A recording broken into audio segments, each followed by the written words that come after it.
Hello everyone, कैसे आप सब। आप सबका अपने चैनल में स्वागत है। आज मैं आपको एक कहानी सुनाने जा रहा हूँ। अगर आपको कहानी पसंद आती है तो वीडियो को लाइक कीजिएगा, शेयर कीजिएगा और चैनल को सब्सक्राइब कीजिएगा। तो चलिए शुरू करते हैं।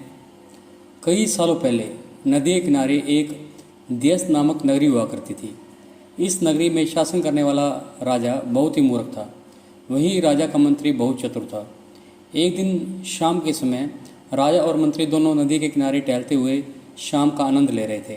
तभी राजा ने मंत्री से एक सवाल पूछा, क्या तुम बता सकते हो कि यह नदी किस दिशा में और कहाँ तक बहकर जाती है। मंत्री ने राजा को तुरंत जवाब देते हुए कहा कि यह नदी पूर्व की दिशा में बहती है और यह पूर्व देश तक जाती है। इस पर राजा ने कहा कि वह नहीं चाहता कि हमारे देश का पानी पूर्व के देशवासी इस्तेमाल करें। राजा ने मंत्री को नदी का पानी रोकने के लिए दीवार खड़ी करने का आदेश दिया। तभी मंत्री ने राजा से कहा कि ऐसा करने पर हमारा ही नुकसान होगा। राजा ने कहा कि पानी हमारा है और पूर्व देश वाले मुफ्त में इसका इस्तेमाल कर रहे हैं और तुम बोल रहे हो कि हमारा नुकसान होगा। इसमें हमारा कुछ नुकसान नहीं होगा। तुम जल्दी से पानी को रोकने का इंतजाम शुरू करो। मंत्री राजा का आज्ञा का पालन करते हुए कारीगरों को बुलाता है और नदी के पास एक दीवार बनवाने का काम शुरू करवा देता है। नदी में दीवार बनाने का काम तेज़ी से चलने लगा और कुछ दिनों में दीवार बनकर तैयार हो गई। यह देखकर राजा बहुत प्रसन्न हुआ, परंतु उसकी मूर्खता के कारण कुछ दिन बाद जब बारिश का मौसम आया तो नदी का पानी पूर्व देश में जाना रुक गया और पानी गांव में ही भरने लगा। धीरे धीरे पानी लोगों के घरों तक घुसना शुरू हो गया। इससे परेशान होकर सारे नगरवासी एकत्रित होकर मंत्री के पास आते हैं। मंत्री उन्हें आश्वासन देता है कि वह इस समस्या का हल ढूंढ निकालेगा। लोगों की परेशानी सुनकर मंत्री समाधान निकालने के लिए एक योजना बनाता है। उन्होंने राजमहल में समय बताने के लिए एक घंटा बजाने वाला शख्स जो कि घंटा बजाया करता था उसको इसमें शामिल किया। वह समय के अनुसार घंटा बजाता था जिससे कि लोगों को समय का पता चलता था। मंत्री ने उसे कहा कि आज तुम प्रति घंटे की बजाय हर आधे घंटे में घंटा बजाना। उस आदमी ने मंत्री ने जैसा कहा वैसा ही किया। इससे जब सुबह के 3 बज रहे थे तो उसने 6 बार घंटा बजाया। 6 घंटे सुनकर राजा और सभी नगरवासी को ये लगा कि 6 बज गए हैं और सुबह हो गई है।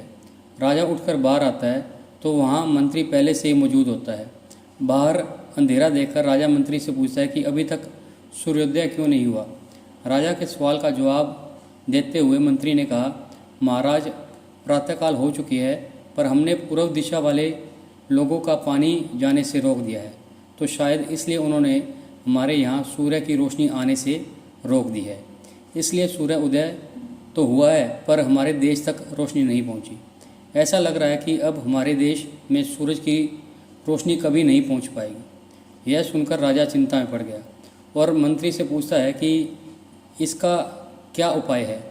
तभी मंत्री उत्तर देता है कि महाराज, अगर हम नदी का पानी छोड़ देते हैं तो हो सकता है कि वो सूरज छोड़ दें। इससे राज्य में फिर से रोशनी आ जाएगी। राजा मंत्री को तुरंत नदी की दीवार तोड़वाने का आदेश देता है। मंत्री कारीगरों को नदी पर ले जाकर उन्हें दीवार तोड़ने के लिए कहता है। कुछ ही घंटों में कारीगरों ने दीवार गिरा दी और तब तक सूरज के निकलने का समय भी हो गया। सूर्य उदय हो गया। सूर्य की लालिमा को देखकर राजा बहुत खुश हुआ और मंत्री को इनाम देने की घोषणा की। राजा ने मंत्री की तारीफ करते हुए कहा कि तुम्हारे कारण हमारे राज्य में फिर से सूर्य उदय हो गया है और तुमने हमारे राज्य को अंधकार से बचाया है। इसके बाद मंत्री कहता है कि महाराज, यह तो राज्य के लिए प्रति मेरा फर्ज था। इस कहानी से हमें यह सीख मिलती है कि कभी भी दूसरों का बुरा नहीं करना चाहिए और न ही उनकी तरक्की देखकर उनसे जलन की भावना रखनी चाहिए।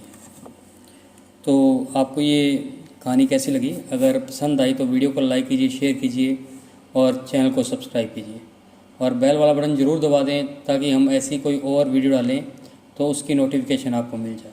Thank you.